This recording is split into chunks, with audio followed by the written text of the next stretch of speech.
Kalau kita melihat dari peperangan yang terjadi di antara Amerika Serikat dan Iran ini, kalau saya sih menangkapnya, Amerika Serikat dan Israel ini sepertinya sering sekali berubah-ubah begitu soal objektifnya atau soal tujuannya. Awalnya kan menyebut kalau ingin menghancurkan rezim teroris.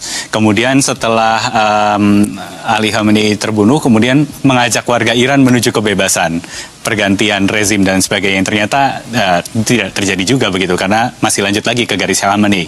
Dan kemudian sekarang soal Selat Hormuz. Jadi sebetulnya apa yang menjadi objektif atau menjadi tujuan dari Amerika Serikat untuk menyerang Iran? Apakah sekadar membantu Israel saja untuk peperangan ini atau ada hal lain termasuk mungkin upaya untuk menguasai minyak di kawasan Iran?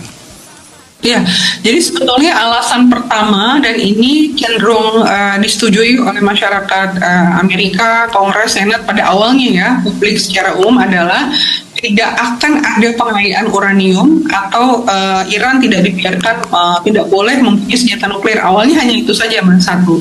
Nah, kemudian berkembang COG-nya menjadi 4, yaitu pergantian rezim, rudal, kemudian proksi dan Hormuz akhirnya. Nah, bagi Hormuz sebetulnya ini adalah yang tadi disampaikan ya, ini adalah kunci untuk lanjut atau tidak. Jadi Presiden Trump menyampaikan Hormuz ini harus terbuka, bebas, aman. Ini syarat utama kalau mau gencatan nih, 2 minggu gencatan itu kan tidak boleh ada penyerangan ya. Jadi cooling down lah selama 2 minggu. Nah, kemudian dengan catatan Amerika akan bantu lalu lintas ini ya, bahkan juru bicara Gedung Putih menyampaikan tidak boleh ada kapal tanker yang ditahan gitu ya. Nah, Iran ini punya pendapat yang lain. Jadi Iran menyampaikan bahwa Hormuz bisa dibuka, tapi koordinatornya, korlapnya adalah Garda Revolusi Iran atau IRGC. Ya. Jadi tidak bisa Hormuz ini kembali seperti semula. Nah, ini sudah ada tarif nih yang harus dilalui. Jadi Iran agak sedikit turun tapi tetap punya prinsip, kira-kira seperti itu, Mas. Nah, kemudian karena Lebanon diserang kemarin yang baru saja 1 hari relatif damai, masyarakat Iran bergembira gitu ya.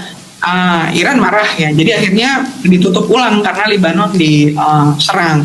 Nah, Amerika menyampaikan, sudahlah, Lebanon ini kan tidak termasuk poin gencatan, tidak usah terlalu dipikirkan. Yang kami kejar ini Hizbullah, ya.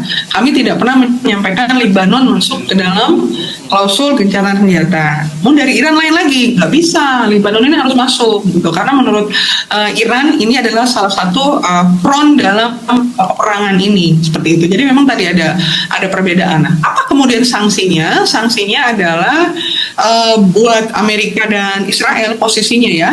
Iran ini harus stop sponsor